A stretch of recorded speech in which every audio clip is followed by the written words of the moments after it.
disrupted. Welcome to the Author Spotlight. On this episode, we're interviewing Montie Carol Montgomery and her book, Two Squirrels and a Girl. Thanks for being on the show, Montie Carol. Why don't you let us know why we should read your book? Well, first of all, thank you for having me. This is fun. I think the reason that people should read the book is, for me, I feel like women in the West were sort of forgotten. There's only a few, if you look at history of the Old West and in the United States, there's only a few women that pop up, Calamity Jane, Annie Oakley, women like that. And there were so many women who underpinned the growth of the West. They were such a big integral part and they all had different roles. But for women, those roles were very limited. It was within certain confines. So, they had to do what they had to do in those days. It was a hard life. When I found out about my great grandmother, I was an adult. It was only been about probably 15, 20 years ago because of her profession. She was a madam, and our parents didn't want us to know about her, so they never talked about her directly. I mean, they dropped hints occasionally that we had some, they called them notorious people in our lineage, but we never knew exactly as kids what that meant. So when I found out about her, I was immediately intrigued because I really am an advocate for women. Try to help where I can, to lift women up. So when I started doing the research for her, it took me about 4 years, and I was just fascinated by the culture back then and what they had to do to survive and the things that they were able to push through to become successful. And so that's why I wanted to tell her story, not just that she was my great grandmother and that she was famous and infamous, but that she proves what I've been saying about women for a long time is that we are resilient, we're strong, we're creative, resourceful, all of those things, but we rarely get the same recognition as men. And don't get me wrong, I'm not a man hater. I just wish we did a better job at lifting up the women who have helped us become who we are. But also, I think you're a bit right. Like women were kind of not included in history books No, not at because all. really men wrote history books. So They did. right? So They wrote unless their own it's history. through, right, it's through word of mouth, or if you go back and look at like old newspapers or something, you might see, but it's not widely known, all the women who've made an impact in history. Right, right. You kind of have to dig for them. And there's because they're obscure, it's really hard. You have to do a lot of removing layers like an onion to discover their stories because they are so embedded, so buried behind a man's story. A lot of this research that I did on Libby, which was my grandmother's name, came through reading about Matt Masterson and Wyatt Earp and Doc Holliday because they were friends of theirs. So their names would, Billy's and Libby's names would pop up in their history. And then I could grab that little thread and follow it through. So it was a laborious job. It was one of love and I enjoyed it, but it was not an easy task to uncover her story. And of course, a lot of it was in history, but there are holes that I had to recreate. But even when I did that, I had to study the history around it. For instance, when she was captured by the Indians early in her life, I had to figure out what tribes were in the area, what was going on culturally and socially with those tribes in that area to figure out who probably took her, what band took her and where was she during that time. And so it was a kind of a sleuthing adventure. I had to kind of Right. do some detective work to really figure out what was going on with her. Thankfully, I had access to some people who could really help me talk through that. One of those being Mo Brings Plenty, who is an actor that's on Yellowstone. He's been in a lot of shows, Hell on Wheels. Very sweet man and an advocate for the Native American culture and is involved with them very deeply. He lives in, I think I think it's North Dakota.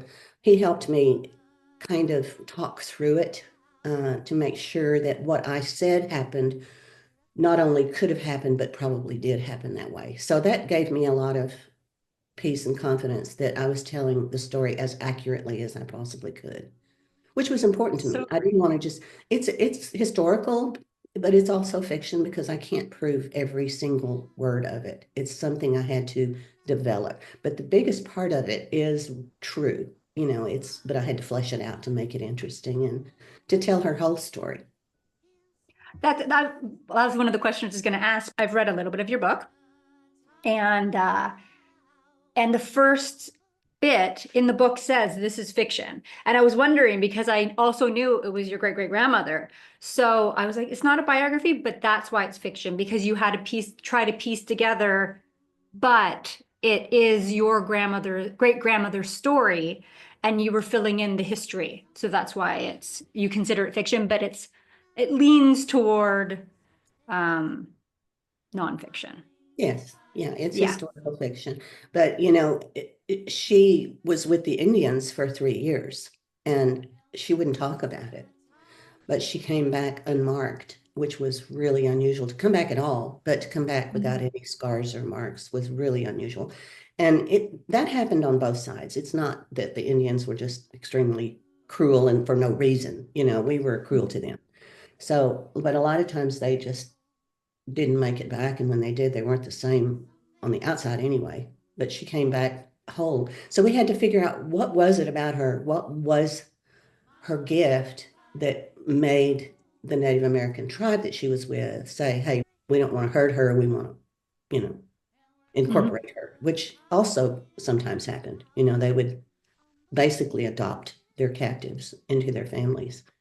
But a lot of times they didn't, and they became slaves that were very mistreated. So we had to come up with, a scenario that fit her personality, fit her lifestyle, fit her past history, that would show a reason why she found favor with that tribe.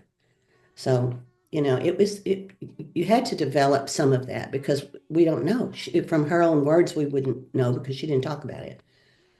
So the dancing part that was in the book, that's Uh-huh. what you assumed because she loved to dance and Loved to dance and sing. ah. She was very precocious and outgoing, and one of those kids that you've been around them. They'll walk into a room and they just kind of light up the room. Mhm. That's who she was. And so we made this, or I made the assumption that um, when they captured her, she was by the river dancing and singing, and which she did a lot. And so there was something about what she was doing that was attractive to them, that they liked, that gave her a standing of some kind Mhm. in the tribe. And that's what part of what I talked to Mo about. Would that have been something that would have occurred? And he said yes. So I felt good about the development of that part of the story, that it was possible and more than likely what happened. I like that. Yeah, I've read up to 20% of the book I've read. So I'm in that part right now. Right. So I like that. I like that also that you got like your research included going to someone that was indigenous. Yes. I Um, didn't want to disrespect them either. That was important. I didn't want to tell a story that was very one-sided, that would have of course, reflected yeah. unfairly on the Native American culture, because I have some very dear friends and they already have a struggle. And so I didn't want to Definitely. project this as being evil. It was just the way things were at that point between the whites and the Native Americans, and we were Yeah. part of that Yeah. problem. Yeah, you mentioned in the book how like years before that the treaty wasn't honored, so then it started and then people were massacred on the indigenous side, so then they started retaliating, and so that Yes. makes sense. Yeah. Yeah. One of the things I thought was interesting in your book was how she got her name, Squirrel Tooth Alice, Mhm. right? Yeah, It's because she has pet squirrels. she was a character, and she knew Yeah. enough about what was going on at the time to know that she had to create an identity for herself that would stand out in order to be successful. Because in the Old West towns, prostitutes outnumbered regular women sometimes 90, 70 to 1. I mean, it was a very small number of women who came west who ended up as school teachers and store clerks and nurses and those were pretty much, if you weren't a wife and mother, that's pretty much your choice. I mean, you couldn't do much else. I mean, you didn't see a Right. lot of doctors and lawyers and that kind of thing. So one of the things she did was, it was kind of by happenstance rather, she um, came upon this little prairie dog town, which was really, there are a lot of them in that part of the world where she was, and found a little injured, it's called a squirrel, but they really are more like a little prairie dog. They even yip and bark. So Mhm. she rescued it and became so attached to it that she got another one. She always had two. She never changed their names. They were Fritz and Toots. And, she just, one died, she'd get another one, and it became whichever one did Mhm. die. So, but she had harnesses built for them and leashes, and she would get all dolled up with her parasol, and she would take these squirrels on a walk through Main Street.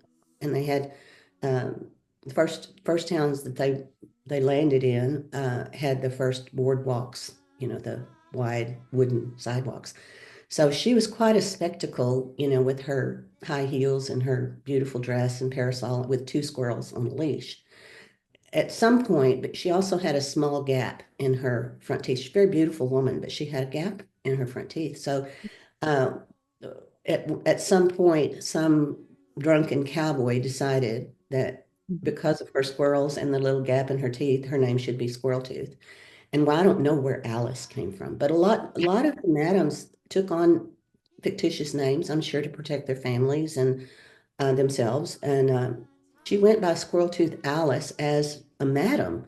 She did not like being called that by her friends and family. When she and Billy got married, the preacher tried to marry them as Billy Thompson and Squirrel Tooth Alice, and she would not have it. I mean, she was Mary Elizabeth. And Yeah. so that's the name she wanted on the marriage certificate. But that's how she got the name. And it's really pretty clever because it sticks in your head and it set her apart. And to her it wasn't derogatory, You Mhm. hear Squirrel Tooth Alice, you think, oh my goodness, that's a horrible name. But to her, it was just a moniker, something that set her aside and set her apart, in the industry that she was in. There was like Teacup Tilly, and I mean, they just came up with these silly names that kind of set them out as being special. Like, it makes me think of the Wild West too. Like having that makes me Mhm. think of, they always had the nicknames. Right, right. Doc Holliday, he was a dentist, but he went by Doc. He never went by his first name. So they all kind Mhm. of developed, especially the women though of the West were more likely to come up with these creative names because they had to fight harder to be seen. Yeah. Is this your debut novel? Yes, That's ma'am. that's amazing. So do you have any plans on writing more? Like, I actually have another one in the works. I was married many years to a narcissist, and um, I don't know if you know much about that personality disorder, but they're very charming. They are able to create this world that they live in where people see them as something they're not, and it's very damaging to the families. And so I wanted to write about my experience, but I wanted to do it as a story and use humor and examples because I lived through it for years without knowing what I was living through. I didn't know the signs. I didn't know how to recognize it.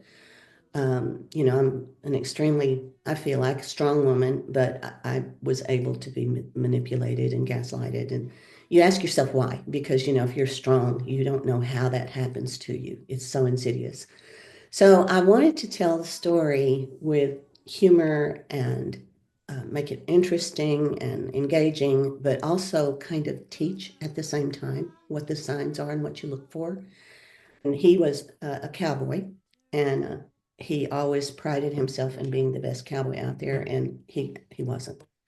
And so the name that I came up with is The Cowboy Who Wasn't. So it's going to tell the story of what it's like to live with someone like him and hopefully spare someone else. the pain that you go through when you realize what's going on.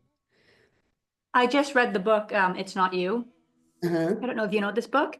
I don't. And it's for people who are the victims of narcissists, not for the narcissist per se, because most books are about are describing what a narcissist is. But this book is for, it just has a little bit of the narcissistic personality, but it then goes into the people they choose and how you That's kind of what can I'm. protect yourself if you have to, like, there's lots of people that have to interact with narcissists because they have to, like they're their father or their uncle or their employer or what have you. Your child. Your child, exactly. Like you have to try to figure out how to still be in their world, but not be victimized. And anyway, it's a very interesting book. And I think your topic's very relevant right now. I think a lot of people are becoming more aware of the narcissistic personality disorder. Are you going to make it a fiction like this one? Like going to make it like a story with fiction, but people are learning as they go? Or is it going to be like a teaching memoir? It's going to be fiction because I want it to be an entertaining story, but the Mhm. characters that I'm developing are real characters. They're real people. I'm just using different names. I'm altering it enough to where they don't feel attacked. That's not what I want. But Mhm. it's enough that they are already partially fleshed out as people, so it's easier to build those characters when you're already starting with something. So anyway, Yeah, that's where I'm going with that one. I like that.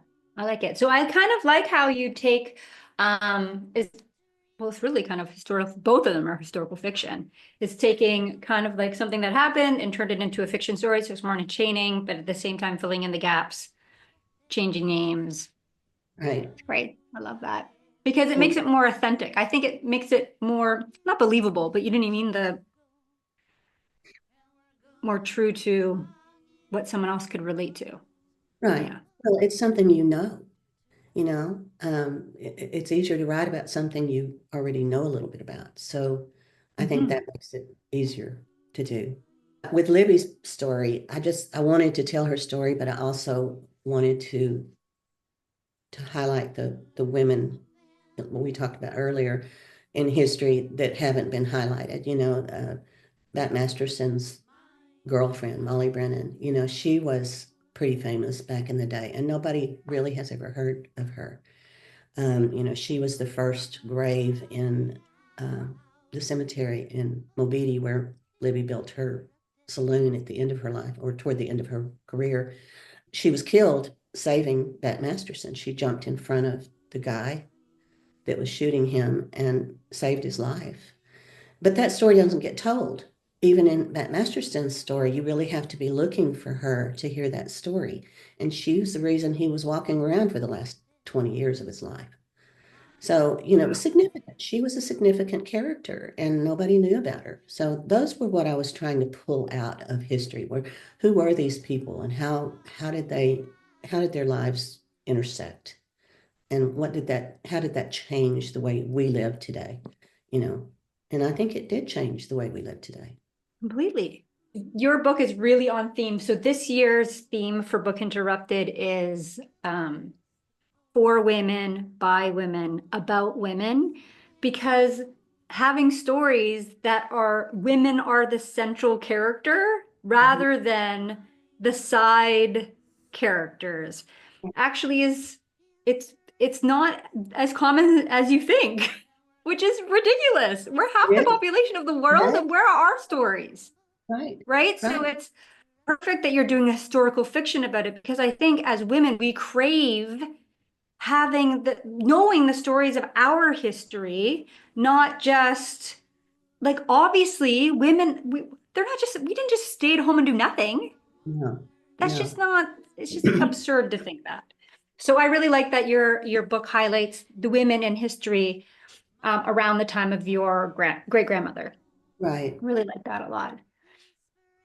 Now, I was wondering, so the granddaughter that's trying to extract the stories from her grandmother in the book, I think her name is, oh, we short Virginia. formed it. Yeah, Virginia. Mhm. Virginia, is it loosely based off your grandmother? Or, That's an interesting thing. I had already named her Genya. I had an Aunt Virginia, Okay. and um, we always called her Genya. And Mhm. so for some reason that seemed to fit. And I was one day after I decided her name would be Genya, I was doing some more work on ancestry and happened to read a couple of personal notes that had been posted about Libby by other family members and people I don't know. They're like, third, fourth cousins. And one of them was a little story about a girl that it was a granddaughter who helped take care of Libby in her old age because she was living with her dad's family. And who was her Libby's son, and her name was Virginia. And I was so taken aback. And that happened a lot as this developed. There would be things that I would write about and then go back and do more research and realize that I was actually using names that were, it's really strange. Yeah, I can't really explain it, but I thought that was real interesting that that girl's name was Genya. I love Um, that. That it's, and yeah, that makes, it yeah, that's really fits. amazing. Yeah, yeah. It was an exciting day for me because I thought, oh wow, this is supposed to be her name. This really was someone who interacted with her in her later years, and that's where I found out about her. She always drank a toddy at night that was mostly whiskey with a little bit of sweet tea in it. And, they didn't care you know, because it just made her sleepy. And, she got pretty cantankerous in her old age. So they were glad to see her go to sleep. It's like, oh, Lord, I she's bet. awake. My nan liked the hot toddy as well. Yeah. So it Yeah. became a part of her story, that she had her sweet tea. But it was Oh, actually mostly booze. But I mean, at that age, whatever made her more comfortable, I'm sure was what they were thinking. She was already, pushing 100 at that point. So so to yeah, that reminds me. So how long did she live then? She She was was over 90, 100. 98. And Wow. and her daughter, my grandmother, my great grandmother, uh, Carrie, lived to be 94. So there's a lot of longevity on that side of the family. But she ended up with, I've forgotten how many people, I think it was like 170 people at her funeral.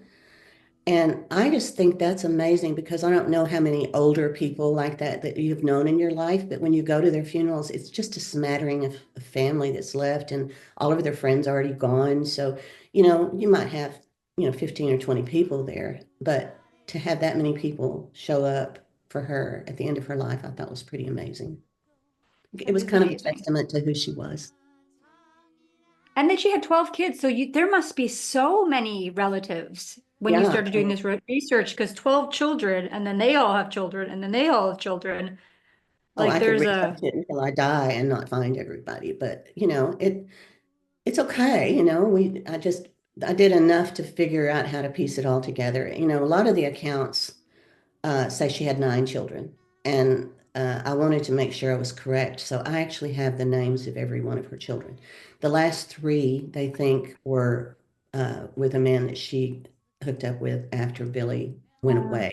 She sent him away toward the end of her life. He was a scoundrel. He needed to be sent away. But she ended up hooking up with a guy named Mr. Young, and that's all we know about him. We don't have his first name. We have no history on him.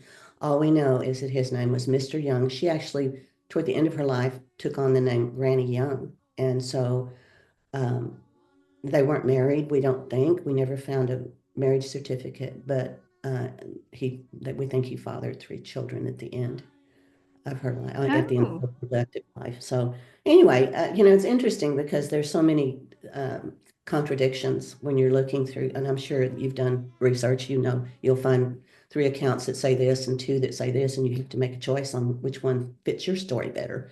Because they're yeah. both historical accounts, you just have to decide which one you think fits the flow of everything else that you've discovered. So it was real important to me. So I went back and found all of their names and their birth dates. And I say that a lot of times in the her early childbearing years, they were traveling a lot. They would go with the cattle drives a lot. And if she had a child on the trail, a lot of times there might not be a birth certificate. And you just have to kind of follow it through the rest of the story to find out about those.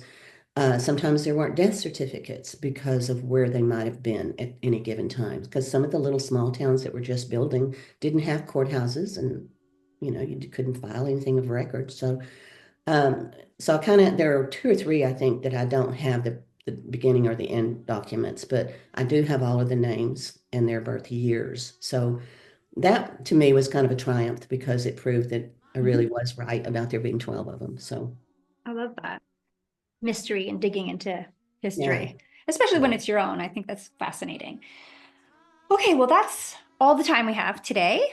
So, listeners, if you'd like to pick up Montie Carol's book, Two Squirrels and a Girl, you can go to our website at www.bookinterrupted.com/shop and look under the author spotlight, and her book will be there. Uh, and yeah, thanks so much for being on the show. I actually really look forward to reading your book. So Thank far, you. it's extremely fascinating. Like, I Thank you so already much. enjoy it. I Yeah. appreciate you giving me the time. Yes, of course, of course. Thanks. And when you write your next book, when you write that book about the narcissistic cowboy, then yeah, come back on and we'll do another one. Well, I appreciate that. I do want to mention there is an 18 song CD album that goes with the book, and it's her Oh, story and song. And we are doing a documentary about her life, and there's also talk of doing a screenplay with the music and the book itself. So that's an exciting next step for me before I do the other book releases to get this one completely done and do all of it that I can do to bring her to people's, attention. So the music is fun and a lot of tongue in cheek, a lot of poignant music because a lot of her life was sad. So that's out there too, and that's on Amazon as well. So listeners, we'll put in the show notes a link to the CD as well. yeah. And if your screenplay does, if it becomes like a movie or a show or what have you, send me that link too, and I can always update the show Okay. notes for that. So listeners, if you're curious and it's not immediate since we put this out, I'll put that down too. I can always update it. Yeah, Awesome. Thank you. very exciting. It is exciting. Yeah, that would be great. I think that'd be great. More films and movies about women and history would be Right. great. Yeah. Let's tell our story. Yes, I love it. I love it a lot. Okay, Thanks, great. Thanks for being on the show. Sarah. Have a great day.